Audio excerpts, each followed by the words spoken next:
Önök Frey Tamás műsorát látják a világról és ami mögötte van.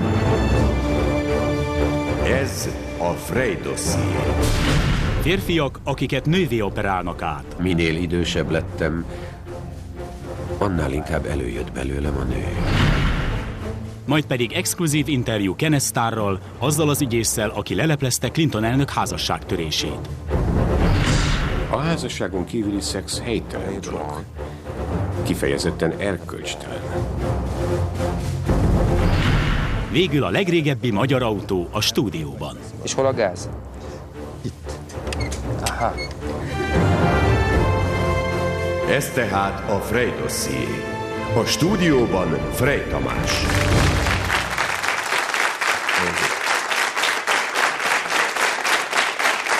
Jó estét kívánok! Köszönöm szépen, hogy velünk tartanak. Hogyan lehet férfiakból nőt csinálni? Ma este legelőször erről látnak majd egy egészen elképesztő történetet, egészen egyedülálló felvételekkel. A világon nagyon sok férfi él, aki annyira nő szeretne lenni, hogy arra is hajlandó, hogy átoperálják őket nővé. Az ilyen embereket, az ilyen férfiakat transzszexuálisoknak hívják. Annyira nők szeretnének lenni, hogy sokan akár gyereket is szeretnének szülni, és azt majd riportfilmben meglátják, nem sokára ez is lehetséges lesz, tehát már nem csak arra képes az orvostudomány, hogy férfiakból nőt csináljon, hanem nem sokára arra is képes lesz, hogy ezek a nők gyereket szüljenek. Ilyen emberekkel elég nehéz találkozni egyébként, mert igencsak szégyenlősek, és igazából nem szeretik, hogyha valaki végigkíséri kamerával, hogy ők hogyan alakulnak férfiből nővé. Keleti Andrea munkatársam ezt tette az elmúlt hónapokban Kanadában. A lehetőség annyira egyedülálló volt, és hát ez kicsit szerénytelenségnek tűnik, de annyira egyedülálló volt, hogy ezt a riportfilmet, amit önök most látni fognak, ezt 20 országban fogják a közeljövőben bemutatni. Nézzék meg önök elsőként. Bemutatunk önöknek egy embert. Valakit, aki évtizedeken át egy általa gyűlölt testben volt kénytelen élni. De most, az immár 5 éve tartó gyógyszeres kezelés után végre meggyógyulhat. Átoperáltathatja magát. Önök velünk együtt végigkísérhetik egy beteg ember gyógyulásának utolsó hónapját. A műtét előtt, közben és utána.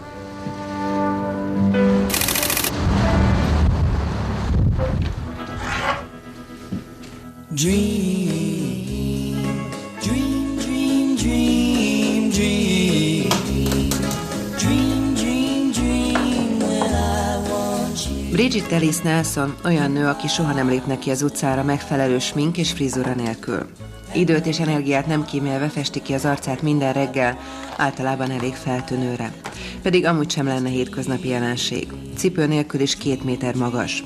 Hosszú haját szőkíti, és még mindig növeszti, mert imádja, hogy annyi mindent csinálhat vele.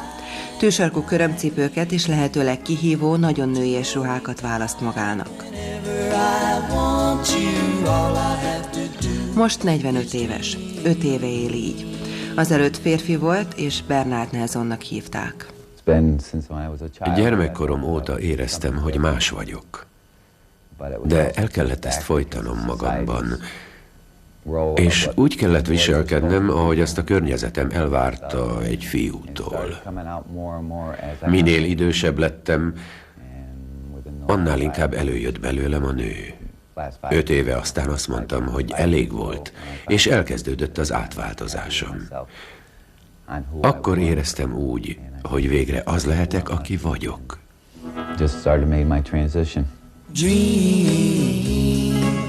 Az egykori férfi a gimnáziumban tagja volt a kosárlabda csapatnak. 21 évesen nősült először.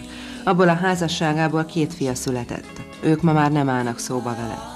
Miután elvégezte a főiskolát, beállt a légierőhöz. Ne feledjük, mindeközben nőnek érezte magát, de meg akart felelni a társadalmi elvárásoknak.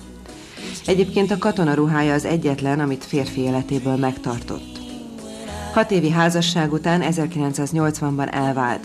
Ekkor már időnként női ruhát hordott, és férfiakkal létesített nemi kapcsolatot.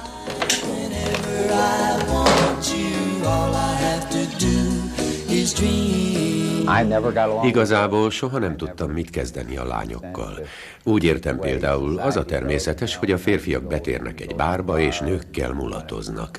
Nekem minimum 4-5 pohárral kellett innom ahhoz, hogy egyáltalán oda merjek menni egy nőhöz. És ha netán még táncolni is sikerült egy lánnyal, akkor mire felocsúttam, már egy másik fickó lecsapta a kezemről.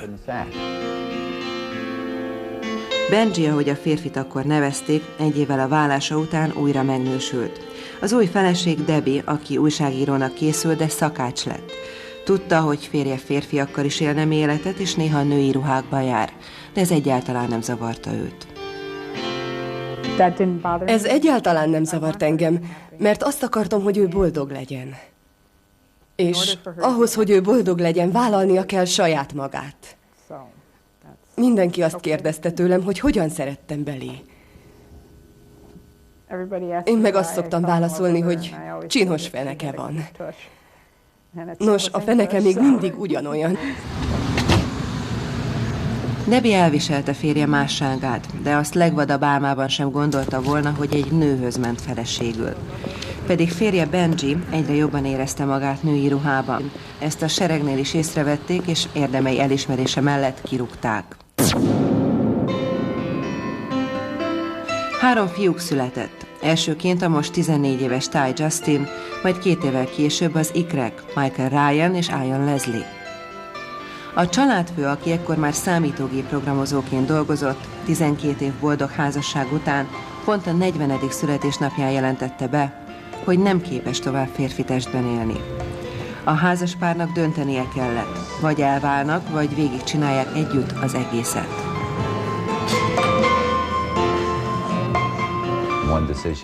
Életem legjobb döntése volt, hogy nem hagytam el a feleségemet és a gyerekeimet. Szükségük van mindkettőnkre, és én vagyok az apjuk. És ami a legfontosabb, szerető szüleik vannak, és remélem egy napon megértik majd, hogy amit teszek, az nem rossz.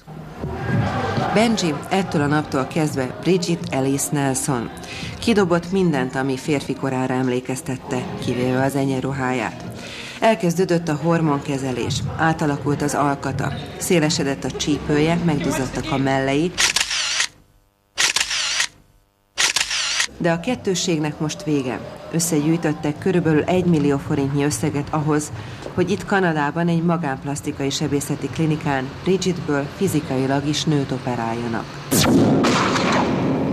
Az operációt végző orvos a 36 éves Pierre Brassard, aki 4 éve végez ilyen műtéteket. Fantasztikus látni, hogy milyen változásokat vagyunk képesek létrehozni. A házaspár elindul a klinikára. Másnap lesz a nagy nap, amire 5 éve vártak. A műtét napja. Október 19-e, ami véletlenül éppen egybeesik Bridget 45. születésnapjával.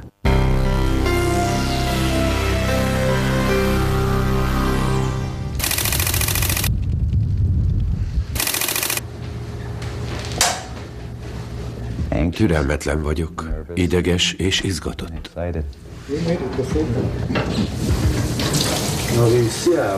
Bridget egyike annak az évig körülbelül 1000 amerikainak, aki átoperáltatja magát.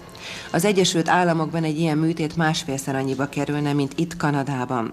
Ezen a klinikán is többnyire amerikaiakat műtenek. Kirajzolom a bőrön a klitoris helyét. Ez a bőr kifordítva lesz a csikló borítása. A férfiból nővé operálás úgy néz ki, tudom, hogy ez döbbenetesen hangzik, hogy a férfi nemi szervét eltávolítják, annak a helyén kialakítanak egy üreget a testben, és abba képeznek női hüvelyt. Mégpedig úgy, hogy az eltávolított férfi nemi szerv bőrét fordítják be az újonnan képzett üregbe. Amint látni fogja, eltávolítom ezt a bőrt, amiből a nagy ajkakat képezzük. Ennek a technikának az az alapja, hogy a pénisz bőréből alakítjuk ki a női hüvelyt. Állítólag a műtét után 1-2 évvel már senki sem tudja megkülönböztetni a mesterségesen létrehozott női nemi szervet egy eredetitől. Rengeteg hihetetlen történettel találkozom. Vannak olyan betegeim, akik leélik szinte az egész életüket férfiként. Pilóták, mérnökök, ilyesmik. És csak miután nyugdíjba mennek, akkor jön elő belőlük a nő. Úgyhogy vannak gyerekeik és unokáik is. és egészen idős korukig normális életet élnek. Ez az operáció világszerte megosztja az orvostársadalmat. Egy részük, mint Brassard doktor, kihívásnak tekinti, mert rendkívül komplikált és kifinomult technikát igénylő műtét. Mások viszont nehéz szívvel amputálnak teljesen egészséges testrészeket. A legtöbb dolgot, amit egy férfiből eltávolítok, használni fogom később. De a heréket nem. Ezek egy nőnek semmire sem jók. Ma már olyan szinten tart ez a beavatkozás, hogy egy páciens néhány hónappal a műtét után már képes nemi kapcsolatra, méghozzá úgy, hogy élvezi is. A férfi nemileg érzékeny bőr részeiből alakítják ki ugyanis a hüvelyt, ami így majdhogy nem érzékenyebb lesz, mint egy eredeti. Ez lesz a csikló. Ezt a bőrterületet ez az ideg látja el. Ez továbbítja majd az érzést. Látni lehet, az ideget alul, vonalként jelenik meg. Ennek a megoldásnak köszönhetően Bridget gyakorlatilag képes lesz szexuális életet élni. A világon ma minden 30 000 férfiból legalább egy nőnek érzi magát. Ez azt jelenti, hogy Magyarországon körülbelül 200 férfi küzd hasonló problémákkal, és ehhez képest hivatalosan mindössze 2 átalakító műtétet végezte évekkel ezelőtt Debrecenben. Az egészen különleges, amikor az ember rájön, hogy a transzszexualizmus évszázadok óta ismert és jelen van mindenütt. Ha azt hiszik, hogy Magyarországon nincsen, akkor tévednek. Van, csak lehet, hogy kevesebben merik vállalni, mint ahányan valójában azok. De sokan vannak. A transzszexualizmus oka ismeretlen, nem magyarázható sem hormonális, sem anatómiai okokkal, de nem vezethető vissza pszichiátriai megbetegedésekre sem. Csak egyféleképpen gyógyítható, ha a férfiból nőt operálnak. Hogy érzi magát, Andrea? Jól, köszönöm. Különleges, igaz? Beletelik egy kis időbe, míg az ember hozzászokik. Még a nővéreknek is. Kezdetben nem voltam hajlandó ilyeneket csinálni. Mindig elmenekültem. Ma már ez is csak egy operáció.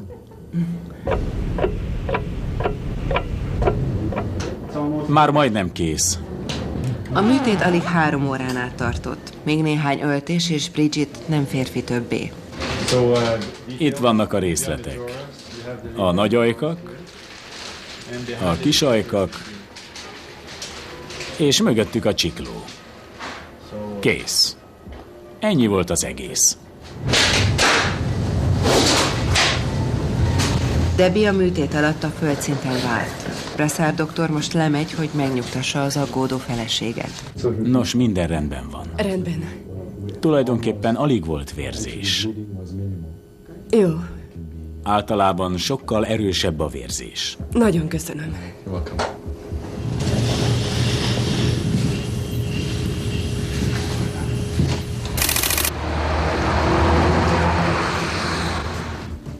Hé, Hello. hogy vagy? Jól. Jól aludtál? Remek. Fél órát. Annyira örülök, hogy jól vagy. Igen. Éhes vagy? Igen. Bridgetnek még körülbelül 10 napot kell feküdni a kórházban, azután hazamehet.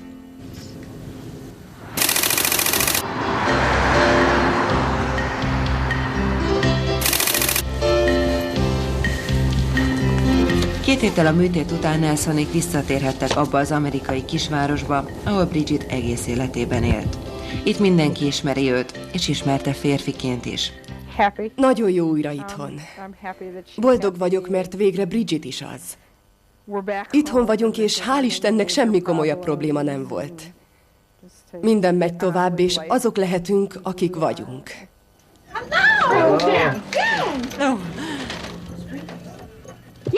Hogy vagy? Kicsit gyenge vagyok. Debbie és Terry érkezik beteg látogatóba. A leszbikus hölgyek Nelsonék legjobb barátai. Sprinkle, dance. Come here, you. Thank you. You just want to use it all the methods. Thanks a lot. Mindketten férnél voltak, és mindkettőjüknek 2 gyermeke volt, amikor egymásba szerettek. Most boldog párként és 4 gyermek szüleiként élnek együtt. Otthon ott van, ahol szeretet van. És ha szeretet van a szívekben, akkor az teljesen mindegy, hogy 2 nő vagy 2 férfi. Az akkor is egy boldog otthon. Ők 4-en azóta vannak jóban, mióta Bridget nőként él. Megértik és támogatják egymást, hiszen sorsuk sok ponton egyezik. Ez a 2 asszony is meg akart felelni a társadalmi elvárásoknak, holott már egészen fiatalon tudták, hogy ők mások. Én 18 évesen vallottam be, hogy más vagyok. A szüleim nem akarták elfogadni. Azt gondolták, hogy beteg vagyok, és orvosokhoz cipeltek. Az apám megfenyegetett, hogy megöl. Ha az anyám nem ugrott volna 2 közé, akkor meg is ölt volna. Puskát szorított a fejéhez. Azt mondta, hogy vagy férfiakkal kezdek, vagy ott helyben megöl. Ez a 4 ember most boldog, bár Bridget története még nem ért véget. Kamaszkorú fiai hol Bridgetnek, hol apának szólítják. A szülők akármennyire is szeretnék egyben tartani a családot, a fiúk még nem tudják feldolgozni, hogy egy nő az édesapjuk. Nagyon sok mindent kell feldolgozniuk. Legfőképpen hozzá kell szokniuk, hogy az apjuk még mindig az apjuk. Bridget lehet, hogy egy kicsit másképp néz ki, de belülről ugyanaz az ember maradt. Ezt nehéz a gyerekeknek elfogadni. Mivel Bridget és Debbie mától hivatalosan és leszbikus párnak számítanak, a törvények értelmében a házasságuk is érvénytelen. Az Egyesült Államok mind az 50 tagállamában ugyanis törvény tiltja az azonos neműek házasságát. Hiába próbálnák meg érvényteleníteni a házasságunkat. Nem tehetik. Csak 2 ember van a földön, aki ezt megtehetné. Debbie és én. De én nem akarok elválni, és Debbie sem. Mi társak vagyunk. Barátok, szeretők. Minden eszközzel küzdeni fogok azért, hogy megtartassam Debbie-t, és tudom, hogy ő is ugyanezt fogja tenni. Bridgetre még valószínűleg 2 műtét vár. Egy mellnagyobbító plastikai műtét és egy második, amivel a hangját tudják nőiesebbé tenni. Egyetlen álma marad ezután már csak beteljesületlen, amire egész életében vágyott. Nem szülhet gyereket. Bár lehet, hogy a jövő transzszexuálisai számára már a gyermekszülés sem lesz beteljesületlen álom. A Bridgettet operáló orvos szerint ez a gondolat az orvostudomány hihetetlen fejlődése miatt nem is olyan abszurd, mint ami ennek hangzik. Transzexuálisok természetesen Magyarországon is vannak, de ilyen műtétet eddig csak 2 végeztek. A társadalombiztosítás fedezte ennek a költségeit, de aztán úgy döntött a TB, hogy többet ilyenért nem fizet. Az orvostársadalom egyébként majdhogy nem kiközösítette azt a sebészt, aki ezt a 2 műtétet csinálta, és a környezetük annyira megvetette azokat a nővélet férfiakat, hogy igazából nem voltak hajlandók ide eljönni a stúdióba, mert nem szégyellik, de legalábbis úgy érzik, hogy ha kiderül róluk most nőként, hogy ők egykor férfiak voltak, akkor újra lakóhelyet kell váltaniuk. A helyzet annyira súlyosnak tűnik, hogy több olyan magyar férfival is találkoztunk, és kapcsolatot teremtettünk, akik elköltöztek az országból, például az egyik Ausztráliába, hogy ott csinálják meg neki ezt a műtétet, és azóta is ott él. Magyarországon egyébként talán hallottak erre a történetről, 10 évvel ezelőtt volt egy fiatalember, egy ilyen transzszexuális fiatalember, aki betört a Szépművészeti Múzeumba, mert így szerette volna kiharcolni, hogy őt átműtsék. Dobrán Tamásnak hívták ezt a fiatalembert, igazából a sajtó akkor még a szocializmus idején ezt a hírt nem közölte, őt úgy állították be, mint aki azért tört be a Szépművészeti Múzeumba, hogy ellopja onnan a képeket, pedig valójában arról volt szó, hogy ő úgymond túlszul ejtette a képeket, hogy így kényszerítse ki, hogy változtasson elviselhetetlen helyzetén, hogy átműtsék őt férfiból nővé. Dobrán Tamás most itt van a stúdióban. Köszönöm szépen, hogy eljött, foglaljon helyet. Igazából mikor volt először, most 30 éves, mikor volt az először, hogy úgy érezte, hogy ön nő? 10 éves koromban éreztem először, hogy valami nem stimmel nálam. Én nem a hasonló korú fiatalok fejlődése szerint alakultam. Elsősorban azt figyeltem, hogyan mozognak a lányok, hogyan bánnak velük, hogyan öltözködnek. És mikor volt először szerelmes? 13 éves koromban voltam és először. Fiúba vagy lányba?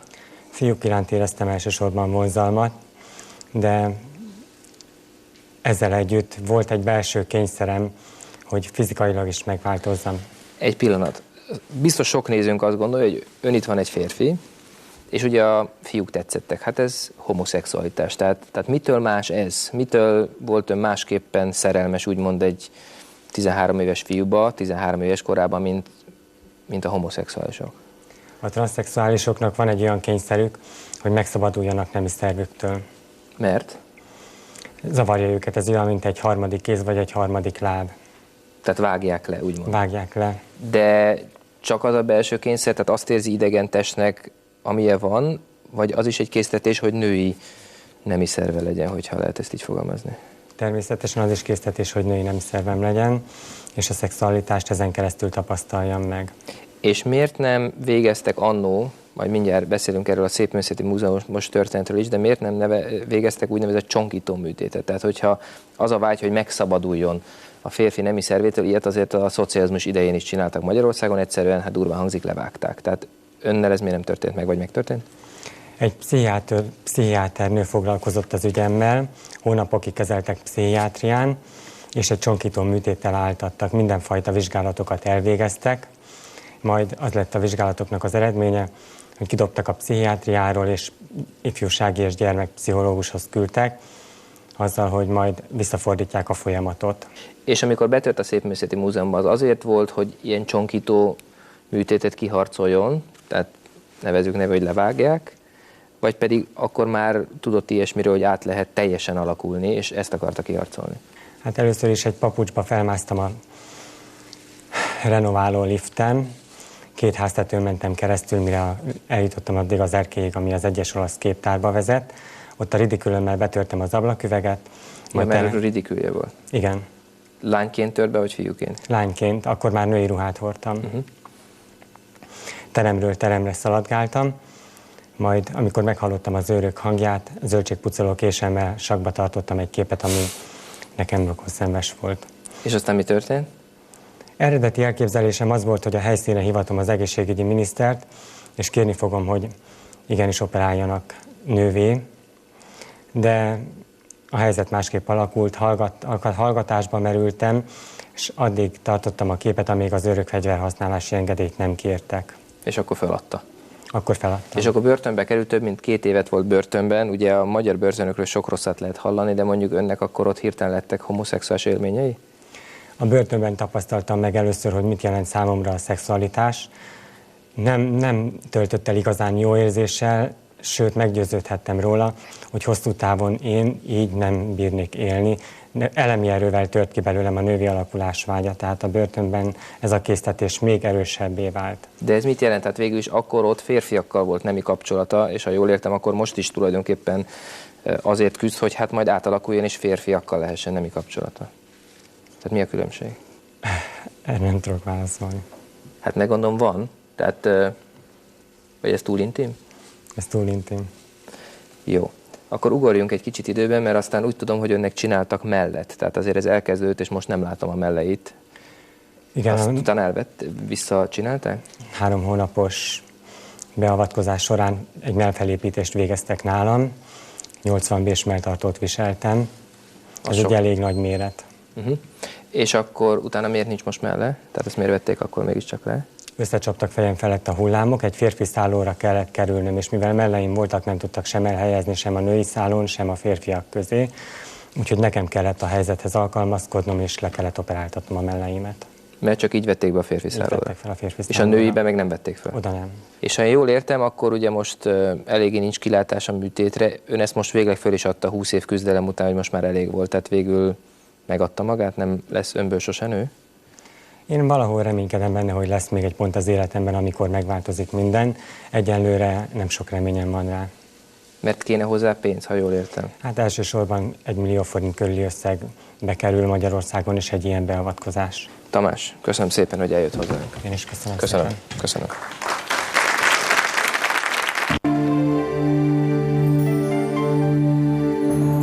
Néhány perc múlva megcsodálhatják a legrégebbi magyar autót 1904-ből, és még néhány század elejei magyar limuzint, például azt, amelyben a trianoni békeszerződés évében lelte halálát 2 gróf, miután elromlott az autóban a fék. A felbecsülhetetlen értékű autókat a föld alól kellett előásni, és most itt lesznek a stúdióban. Előtte azonban exkluzív interjú a Clinton elnök házasságtörését leleplező ügyésszel, Kenneth Starrral. Az idei év talán legnagyobb érdeklődéssel kísért világpolitikai eseményehez lehet politikának nevezni. Az amerikai elnök Bill Clinton szexuális kalandja volt Monica Lewinskyval. Az amerikai képviselőház, talán hallottak róla, holnap szavaz majd arról, hogy alkotmányos úton felelősségre vonják-e az amerikai elnököt. Az egész felfordulást egy ügyész, Kenneth Starr idézte elő, aki igazi hollywoodi filmekbe illő módon hosszas nyomozással bebizonyította, hogy az amerikai elnök Bill Clinton eskü alatt hazudott. Sokan átkozzák ezért Kenneth Starr, de legalább ugyanennyien istenítik is, hiszen az bizonyította be, hogy egy választott politikus, egy választott elnök, egy államfő, egy ország vezetője sosem lehet biztonságban, hogyha szembe hazudik azoknak, akik őt megválasztották. Amikor Bill Clinton először ölelte át a finoman szólva és molett testalkatú Monica Lewinskyt, most akkor a világ aligha gondolta, hogy ebből még baj lesz. De aztán az lett. Kiderült ugyanis, hogy Clinton nem mindig írogat magányosan fehérházi dolgozószobájában, sőt, ha az őt szerelmes levelekkel elhalmozó 21 éves Monica is ott van, akkor ők ketten bizony valami egészen más csinálnak. Clinton, amióta egykor Arkansas állam kormányzójává választották, rendszeresen megcsalta feleségét, a szépségipar által mára eléggé átalakított Hillaryt. A házasságszegés abból a 2800 oldalas jelentésből derül ki, melyet nemrégiben papírdobozokban adott át a washingtoni szenátusnak a nyomozást vezető ügyész Kenneth Starr. Ő egyébként a házasságszegésért, a Monica Lewinskyval folytatott szexuális kalandokért megveti Bill Clintont. A házasságon kívüli szex helytelen dolog. Kifejezetten erkölcstelen. Ráadásul nem is okos dolog, mert károsan hat az emberre. Én soha nem csaltam meg a feleségemet. De ne higgyék, hogy azért vállon veregetem saját magamat, hogy én milyen remek fickó vagyok. Nem.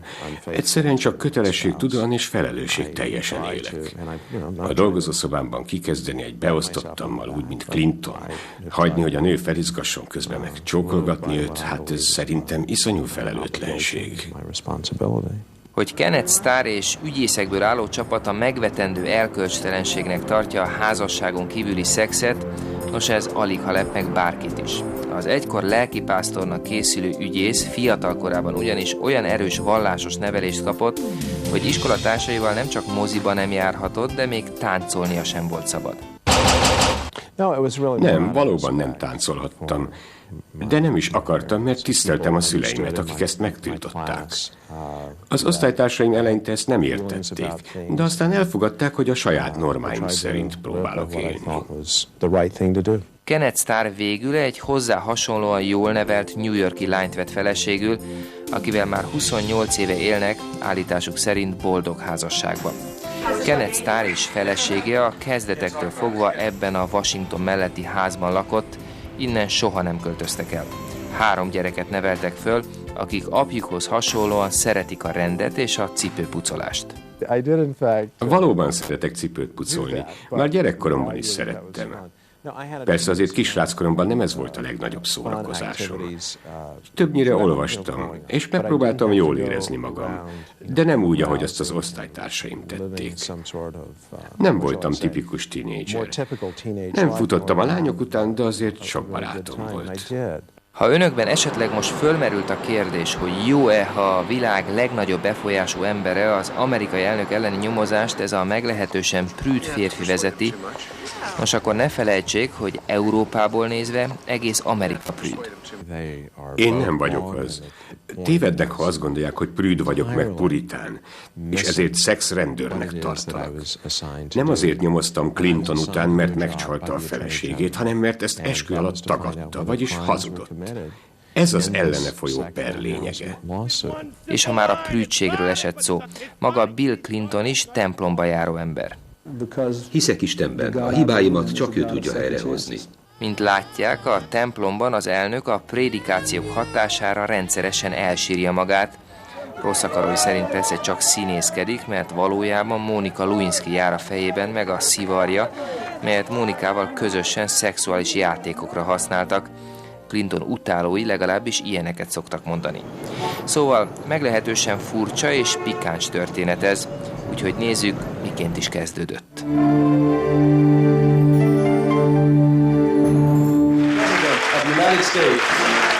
Bill Clinton elnöki választása óta folyamatosan magyarázkodásra kényszerül. Feleségével közösen kellett például tagadnia, hogy kampányához kétes ingatlanügyekben szerzett pénzt használt. Aztán jött a csúnya orrú Paula Jones, aki szexuális zaklatással vádolta az elnököt, de Clinton megint csak tagadott. Más nőkkel is hírbe hozták, de csak ez a termetes szőke hölgy tudta igazán padlóra küldeni az elnököt. Őt Linda Trippnek hívják.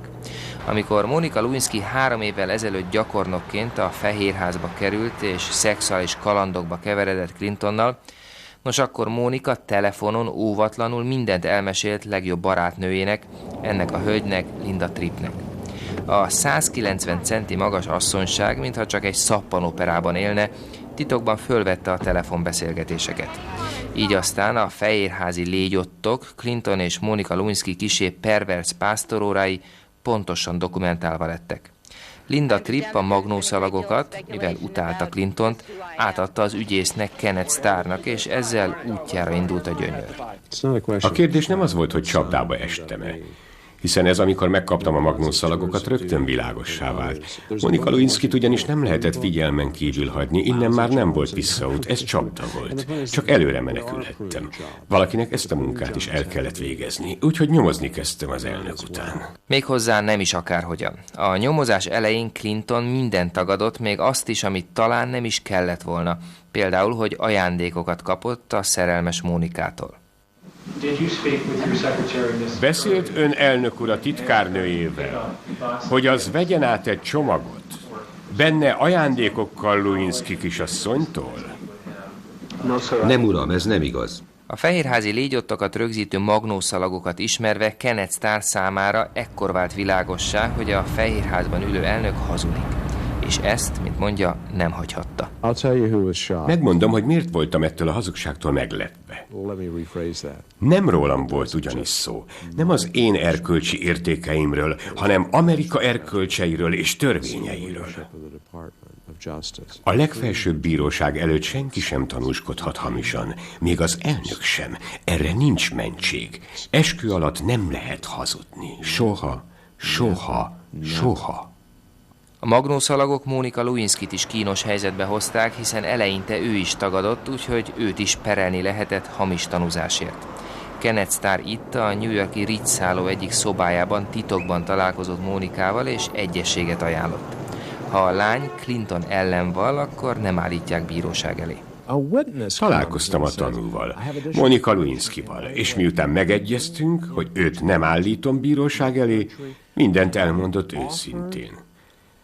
Azt is, hogy az elnök hamis tanúzásra bíztatta. Mit kellett volna tennem? Kiderült, hogy Clinton nem csak hazudott, hanem megpróbálta hamis tanúzásra is rávenni a szeretőjét. Mit kellett volna mondanom, hogy na és? Hogy tanúskodjon csak hamisan, engem nem érdekel? Hát érdekelte. Monica Lewinsky végül elmesélte az esti fehérházi légyottok történetét.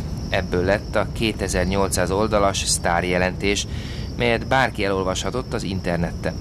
Tele pikáns részletekkel, például arról, hogy Monica Lewinsky édesanyja tanácsára tette el azt a blúzt, melyen Clinton elnök nemi izgalma közepette, hát hogy is mondjam csak, foltot ejtett. Kenneth Starr a jelentésében 62-szer szerepelteti a mell szót, 23-szor a szivart és 19-szer az ondó szót. A jelentésemnek nem ezek a legfontosabb részei. De kétségkívül a legérdekesebbek. Bár az azért nagy kérdés, hogy vajon mi köze van az amerikai elnök szavahihetőségének ahhoz, hogy Clinton a szivarját Monica Lewinsky melyik testrészéhez érintette hozzá, és pontosan hányszor. Nagyon is köze van hozzá. Clinton ugyanis mindent tagadott, úgyhogy mi a legapróbb részleteket is feltárva akartuk bebizonyítani, hogy az elnök nem szavahihető. Az volt a kérdés, ki mond igazat? Hát Clinton valószínűleg nem mondott. Kenneth Starr a történet lezárásaként a Fehérházba hajtatott, ahol Clinton a bizonyítékok nyomására videószalagra rögzített vallomásában beismerte, hogy korábban nem mondott igazat. Igaz-e, hogy ön el akarta titkolni ezt a helytelen szexuális kapcsolatot? Hát igen. Nem akartam, hogy Monica tanúskodjon. Nem akartam, hogy keresztül menjen ezen az egészen. Természetes, hogy nem akartam. Clinton szerint tehát csak egy apró félrelépésről van szó, aminek semmi köze az ő elnökségéhez, ezért akarta letagadni.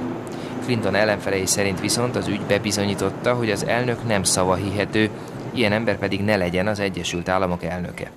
Ez van most. De vajon az utókor hogy emlékszik majd erre a washingtoni történetre? Hát ez nehéz kérdés. Személy szerint én azt szeretném, ha arra emlékeznénk, hogy az ügyész és kollégái mindent megtettek azért, hogy a jog érvényesüljön ebben az országban, hogy számunkra az elnök sem volt kivétel. Kenneth Starr, amikor a kollégáit említette, egy pillanatra elérzékenyült. Tudja, én úgy érzem, hogy ők nekem nem csak a kollégáim, hanem a barátaim is. Emlékszem arra a feliratra, amit egy per alkalmával az egyik bírósági teremben láttam. Rám ugyanis azt hiszem pontosan ugyanez vonatkozik, ami a feliraton állt. Csak a barátaink becsülnek meg minket. Az ügy egyébként, mint ahogy már említettem, holnap ér el csúcspontjára. Holnap szavaz Washingtonban a képviselőház arról, hogy felelősségre vonják-e Bill Clintont, vagy sem. Ha úgy dönt a képviselőház, hogy ezt megteszi, akkor a szenátusban fölállítanak egy bíróságot, és ez a szenátusi bíróság lefolytat egy eljárást, aminek akár az is lehet a vége, hogy nem csak fölmentik Clintont elnöki posztjából, hanem börtönbe is csukják. Ilyen egyébként nagyon régen volt Amerikában, amióta az Egyesült Államok alkotmánya létezik, összesen 3-szor volt, pontosabban ez a 3. eset, a múlt században volt 2-szer, és Nixon is, amikor a Watergate botrány volt, akkor már nem jutott el idáig, mert ő amikor meghallotta azt, hogy szavazni fog a képviselőház arról, hogy őt felelősségre vonják-e, tehát az a helyzet volt, ami most Clintonnal van, akkor Nixon lemondott. És még valami, talán látták néhány héttel ezelőtt beszámolunkat a világ leggazdagabb kislányáról, Atina Onassisról. A 13 éves Atina Onassist Franciaországban neveli édesapja, miután az édesanyja Christine Onassis váratlanul elhunyt. Az édesapát Thierry Russellt, az egykori szép fiút most távollétében 5 évi börtönbüntetésre ítélték Görögországban, mert úgymond hanyagul kezelte és elherdálta a kislány Atina Onassis vagyonát, az Onassisok pénzét. Talán emlékeznek rá, hogy a mi filmriportunkból is kiderült, hogy a férfi, az egykori playboy valóban igen rendesen költi a 13 éves kislány pénzét, kastélyokat vásárol belőle a világ legkülönbözőbb pontjain, például Franciaországban is, ott él egyébként egykori szeretőjével, egy svéd manökennel. Maradjanak velünk, néhány perc múlva folytatjuk, a reklám után mindjárt megtudják, hogy pontosan mivel. A jövő héten, karácsony előestéjén híres emberek szüleivel találkozhatnak. Például a sorozatgyilkos Magda Marinkó édesanyjával, vagy a világ jelenleg élő egyetlen zenei csoda gyerekével, egy Japánban élő hegedű virtuóz kislánynak a szüleivel. De itt lesz Budapesten a stúdióban a híres Spice Girls együttes, talán legismertebb tagjának édesanyja is, sőt, egy angol gyalogló bajnok felolvassa majd a pápa személyes karácsonyi üzenetét is, melyet a pápa a Frey dosszié nézőinek küldött. Most pedig néhány perc múlva a reklám után megnézhetik, amit eddig még sosem láttak. A legrégebbi magyar autót, melynek rendszáma A001-es. Maradjanak velünk!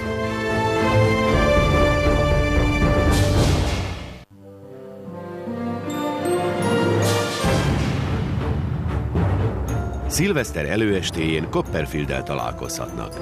A világhírű bűvész exkluzív interjúban vall Frey Tamásnak Claudia Schifferhez fűződő viszonyáról és elképesztő trükkjeiről, épp úgy, mint arról, hogy mennyire nagyra becsülte Rodolfót és Rodolfo kártyatrükkjeit. David Copperfield beviszi önöket a színfalak mögé, és rengeteg bűvésztrükköt is bemutat majd itt a Frey dossziéban. Láthatják majd őt például repülni, most pedig a stúdióban ismét Frey Tamás. Nem tudom, önök hogy vannak vele, de nekem nagyon tetszenek az ilyen régi, a tényleg nagyon-nagyon régi autók, a század előn készült és használt autók. Magyarországon nem sok ilyen van. A szocializmus idején ugyanis 1951-ben egy rendelettel elkoboztak és bezúztak minden személyautót. Bejelentési kötelezettség vonatkozott minden autótulajdonosra, úgyhogy csak néhány nagyon bátor ember kockáztatta meg, hogy régi autóját nem szolgáltatta be, hanem darabokra szedte és elásta, abban bízva, hogy egyszer majd újra előveheti, összeszerelheti és járhat vele. Ennek az 1951-es őrült rendeletnek köszönhető, hogy gyakorlatilag nem maradt fönt régi magyar autó. Egy régi autókba szerelmes férfi, Kisapáti István viszont a 70-es években a fejébe vette, hogy megkeresi és előássa, majd pedig összeszereli a még felelhető régi századelei magyar autókat. Manapság körülbelül 1 tucat, nem több, 1 tucat ilyen autó létezik, köszönhetően neki, így aztán ezek szinte mind az ő vagy családja tulajdonában vannak. Kisapáti Istváné a legrégebbi magyar autó, ez az 1904-es Maurer Union márka nevű autó, ez a legelső magyar autó, A001 a rendszámtáblája. Itt van a stúdióban Kisapáti István, aki elmondja nekünk, hogy honnan vannak ezek az autók. Köszöntsék őt! Köszönöm szépen, hogy eljött. Ezzel kapcsolatban az az én kérdésem, hogy végül is ez mikor került elő, tehát hány év óta van ilyen állapotban? Ez a kocsi, ez 77-be került elő, egy padláson, szétszerelt állapotban. Tehát ez nem volt elásva, hanem a padlásra vitték fel? Nem, ezt szétbontották, és ezt egy padláson rejtették el. Persze az ülőkét azt leszerelték, lábakat szereltek alá, és ő volt a kis kanapé valamelyik lakásba. A többi alkatrésze, a kerekei azok ilyen kézikocsi alá voltak beépítve, a motorjával szivattyúztak egy kertbe. Hát a karosszéria rész az pedig egy padláson hevert. És ez mennyi ideig tartott így helyrehozni? Tehát ez néhány hónap, vagy sok évnek a munkája? Hát azt hiszem 2,5-3 év, tehát mire az összes alkatrész összegyűlt. Amiből össze tudták tenni? Utána azt kezdődött az összeállítás. És ez most működik egyébként? Hát itt most nem fogjuk beindítani, tehát lehet vele menni. Természetes, ez működik. És föl is lehet rá ülni? Föl is lehet rá ülni. Még nem ültem ilyenen. Azt mondja el nekem, tehát mondjuk így ült az, aki ezt vezette, biztos igen, elegánsabban. Hát, mi ez a sok pedál? Tehát ez például micsoda? Hát az épp a kuplung. A mai autón pont fordítva. Igen, és akkor ez a... Az a fék. Ez pont fordítva a mai autóval. És ez mi?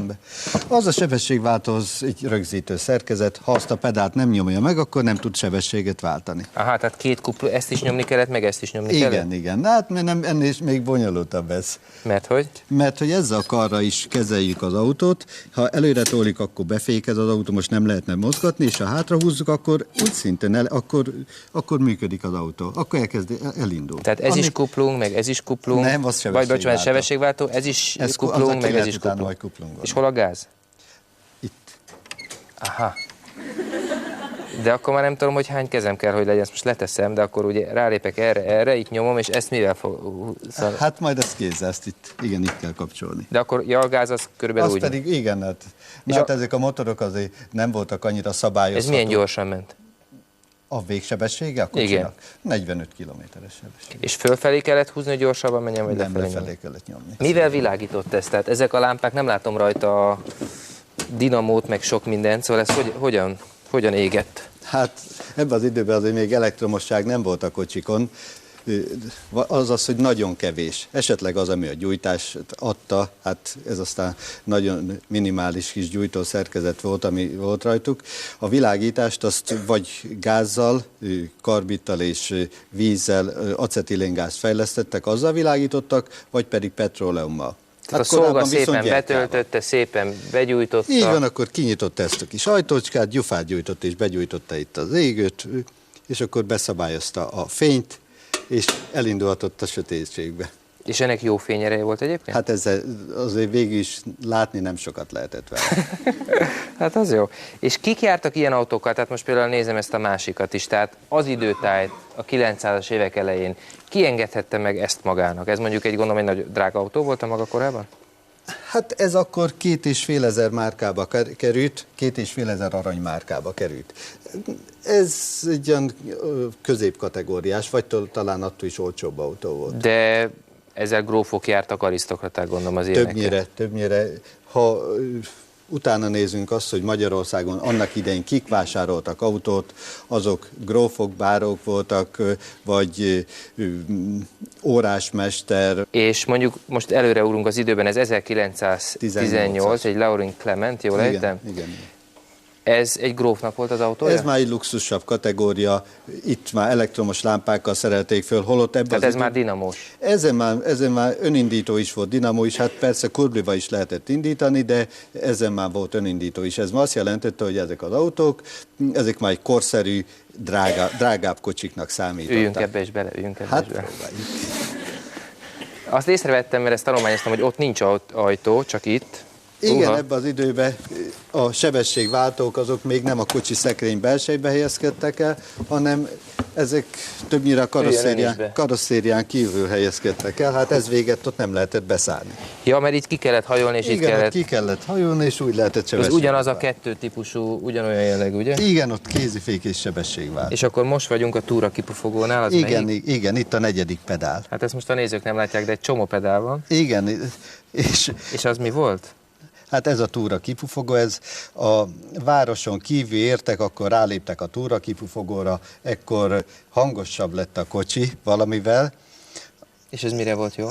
Hát részben arra, hogy azt hitték, hogy ha már hangosabb, akkor gyorsabban is megy. Ez volt az egyik talán. Meg ijesztegették a lovakat, nem? Hát a lovak, ha láttak lovaskocsit, ez nagyon jó célt szolgált, mert akkor rálépett erre a túra kipufogóra. A lovak már megszokták, hogy valami hangos jármű közeledik, és akkor talán nem csináltak akkor a kalamaikát. Ja, értem. Na most én a saját mai autómból indulok ki, és próbálom hasonlítgatni, ugye ezen például nincsen ablaktörlő, pedig úgy nem biztos, hogy az baj. Hát... Mi van, ha esett az eső?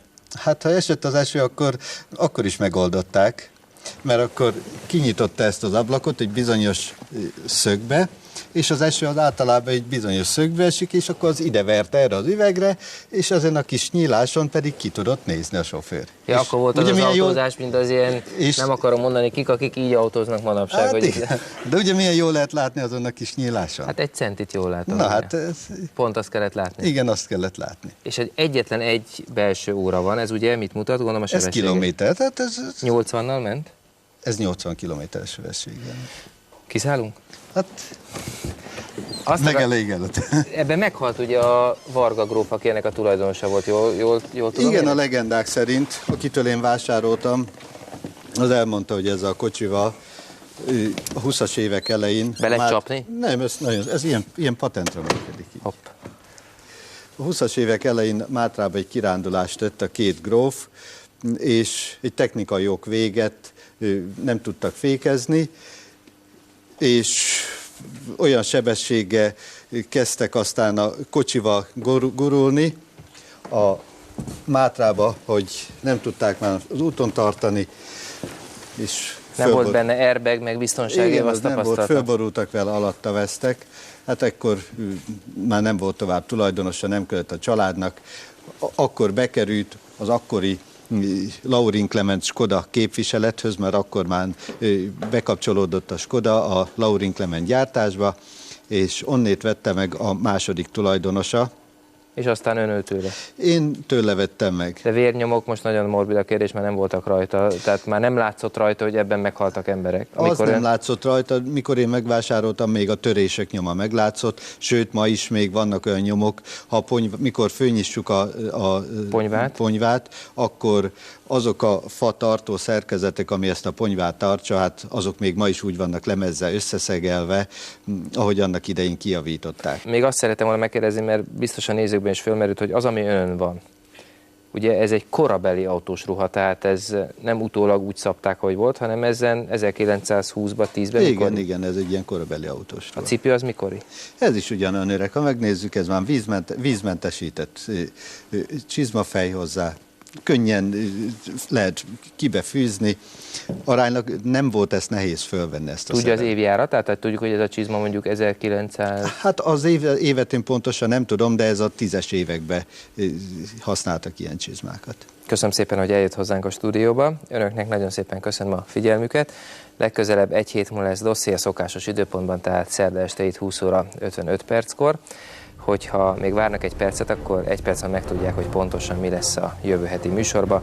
Addig is hívják telefonszámunkat a 0629 620 000-át, és tegyenek föl üzenetrögzítőnkön, hagyjanak üzenetet, tegyenek föl kérdéseket jövő heti stúdió vendégeinknek. Várjuk leveleiket, e-mailjeiket a téfrej@kukac.mail.hu címre, és hát keressék fel websájtunkat a dosszié.hu címen. Tehát legközelebb dosszié egy hét múlva ugyanitt, ugyanekkor viszontlátásra. Köszönöm szépen, hogy eljött, tényleg. Nagyon szépen köszönöm.